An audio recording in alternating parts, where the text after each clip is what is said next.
This presentation is about maximizing your Minnesota Education Job Fair experience, and I am Vicki Decker, Director of Career Services, and I'm delighted to be able to share this information with you today. So let's talk about the Minnesota Education Job Fair. What is it? This is an event that is co-sponsored by the Career Services departments of all 28 colleges and universities in Minnesota who offer teacher education programs. The fair is open to current students and graduates from these 28 colleges and universities only. Graduates from other states or other schools are not eligible to attend. And typically we have 175 or more districts from many states throughout the country and several from foreign countries. We talked a little bit about who can attend. And it's important to again remind you that only candidates from the 28 colleges and universities sponsoring this event are eligible. Included in that group would be all education majors, school counselors, school nurses, school social workers, principals, and superintendents. Now, it is also important to note that you must be eligible for licensure in your respective field by the December of the year in which the fair is held. So therefore, for example, if the fair, which is usually held in April, if you are graduating in May, you're eligible to attend. If you graduated the prior December or earlier, you're eligible to attend. And if you will be graduating the December after the event, you are eligible to attend. And the event is created for all majors who are leading to a position in K through 12 education. So it goes beyond only teachers. Now, it is important to know that for the Minnesota Education Job Fair, you do need to register to attend. You do that with Career Services, and we are in 110 Gildemeister or SS 125 in Rochester. If you're not on campus, you may be an alum or you may be off-campus student teaching, you can register online at our website, www.winona.edu/career, and click on the Career and Job Fair link. There is a small fee to attend. It's typically $20. That can change slightly, but that's been the average. And it's very important to register well in advance of the fair so that you are better prepared when you attend. Another reason to register well in advance is that if you choose to register at the door, we will allow you to do that. However, the fee is much more expensive, typically $50. So not only will you be better prepared by registering early, you will also save yourself some money. So let's talk about preparation. How do you get ready for the fair? Well, one of the first things that you'll want to do even before you register is to go online to our Career Services website and look at all of the school districts that are registered to attend. Each one that's registered will list the types of positions that they are seeking candidates for. They will also have a link to their respective school district website, which you will want to go out and look at. You definitely want to research that district. It's very important. I can't stress enough how important it is to know as much as you possibly can prior to attending the event. Another thing you'll want to do is research the geographic area of the districts of interest to you, particularly if you're not familiar with it or if it's in another part of the country or another part of the world. Do they have the kinds of things there that you like to do? Will it support your values, your priorities, and will it give you an opportunity to be financially secure? So know the cost of living in that area. Sometimes people will be offered a position and a colleague will be offered a position at the same time, one paying several $1,000s more. Well, it also depends on where that position is located. Sometimes the person with the higher salary actually will go home with less money at the end of the month because of their cost of living. It's also important to review these districts prior to deciding to attend so that you know, is there an array of districts attending where you might like to work? If so, then register early.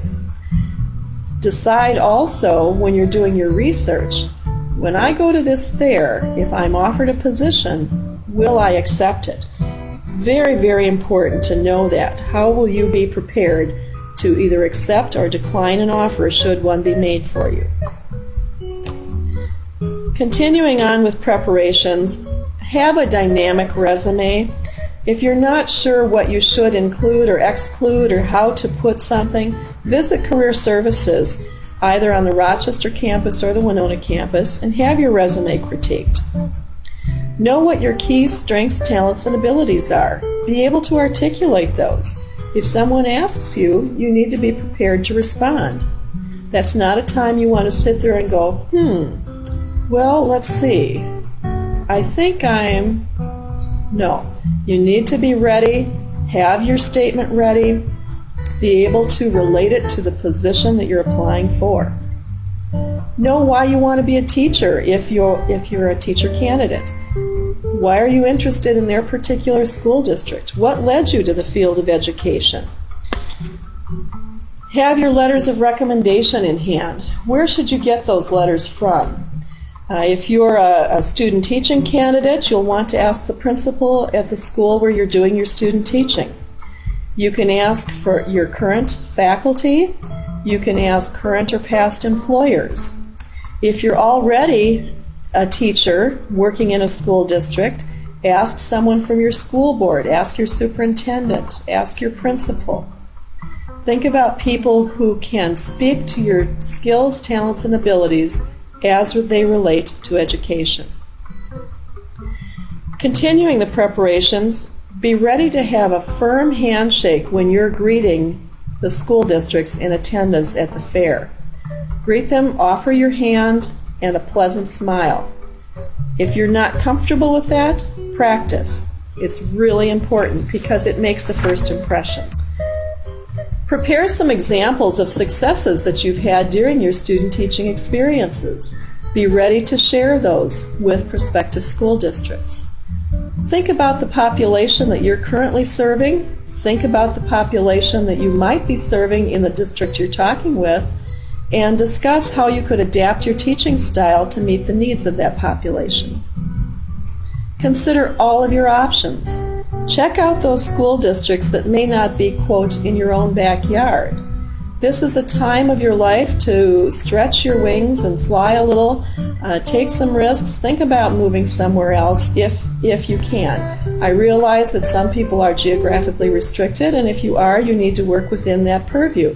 But if you're not, if you can be flexible, talk with anyone and everyone that you're at least remotely interested in while you're at the fair. Make the most of your investment in time and energy. And if you're offered a position at the fair, signing an agreement that day is a binding contract. So you definitely want to think about, again, what we talked about: location, salary, the geographic makeup, the demographic makeup of the district, and do some research. Look at the newspaper online from that particular community. If they've had a referendum in the last year or two, did it pass? If not, by what majority did it not pass? Think about those things when you're making your decisions. Dress for success. Very important. You never have a second chance to make a first impression. So what should you wear? Men, wear a suit or a sport coat, dress pants, dress shirt and tie, and be sure to polish your shoes. It's not the time to bring out the tennies. Women, wear a dress or a suit. Again, polish your shoes. Carry a briefcase or a purse, but not both. Definitely wear a smile. It doesn't cost you a thing, but it will result in very positive responses and bring lots of energy. You need energy to be excited and enthusiastic throughout the day. It's hard work going to a fair. It's a long time. You're on your feet. Every time you encounter a new district at a new exhibit, it's like the first time that you were at the fair. And every one of those districts expects you to know a little bit about them, to be able to converse with them, to have you be able to articulate your key strengths, talents, and abilities, and to tell them why you're interested in their district. Be sure to turn your cell phone off In fact, better even leave it in the car. And don't chew gum. Finally, arrive early. You don't want to miss the opportunity to get an interview with a key school district by coming too late. Ask those school districts that you talk with at their booth if you can get on their interview schedule if you did not arrange one in advance. Arranging interviews in advance is easy by contacting the school districts on the website. All of the information will be detailed on the site that we referred you to earlier. Register well in advance. Do your research. We've talked about that. I can't emphasize it enough. Very, very important. Have your marketing package ready to go and bring it with you. What is that? It's your resume. Oftentimes candidates will ask me, how many copies of my resume should I take? My response is, how many districts do you think you might approach, and then add half again as many or double it. You'll use the resumes eventually anyway, and it's much better to come home with a couple left over than to run out while you're at the event. Include your references and be ready to articulate that list of strengths that we talked about. Keep an open mind. Talk with every district that you're even remotely interested in. Oftentimes, candidates will tell me after the event or even at the event, gee, I didn't think I was interested in school district XYZ, but I visited with them and it really sounds like a great opportunity, and some of the things they do for their first year teachers are so exciting, I think I might like to work there. So consider all your options. Talk with everyone. After the fair, follow up with every district you visited with that you're interested in working for. Send out your thank you notes within 24 hours of the event, and be sure that you do send notes. That will separate you from the many who do not offer that common courtesy. And finally, let Career Services know when you do accept a position.